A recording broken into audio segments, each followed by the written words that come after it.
vamos a ver cómo enviamos efectos a los monitores de piso o también a los monitores personales. En este caso tengo unos monitores personales que no son inalámbricos, son unos monitores que hicimos con amplificadores de auriculares y lo tengo situado en este bus que está de color rojo.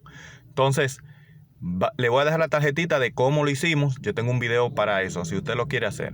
Entonces, teniendo el botón de Sense on Fader activado, eso es muy importante. Nosotros vamos a la parte izquierda, acá, y bajamos donde están los auxiliares, los USB y los retornos. En esta parte usted ve que están en pares lo que son los retornos de los 4 efectos que se encuentran en la X32 por defecto. Esta es la X32 Full.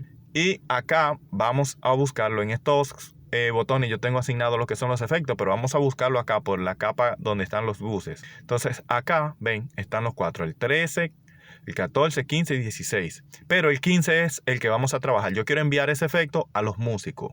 Entonces vamos a la capa donde están los músicos, que es esta, y acá está rojo. Usted ve que lo tengo seleccionado, color verde. Entonces vengo acá en el lado izquierdo y busco el retorno del bus 15. Si consideran que este contenido te es de gran ayuda o que puede ayudar a otro, por favor suscríbete, comparte y da like. Así el algoritmo podrá popularizarlo y alcanzar a otras personas que lo necesitan. Y ese es el retorno que yo voy a subir.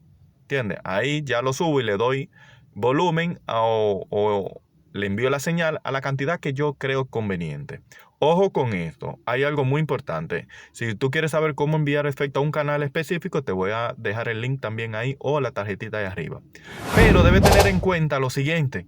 Si tú en el 15, como es el que yo estoy utilizando, tienes nada más una Hall Rebel, lo único que le va a llegar efecto es a lo que usted le haya dado Hall Rebel. O sea, el efecto que yo estoy mandando a los músicos, solo los instrumentos o los micrófonos que tienen ese tipo de efectos son los que van a llegar a los músicos o a los in-ear o también al monitor de piso que esté utilizando, que esa parte es muy importante. O sea, no liguen los efectos de los músicos con los efectos de los vocalistas para que puedan tener un mejor resultado.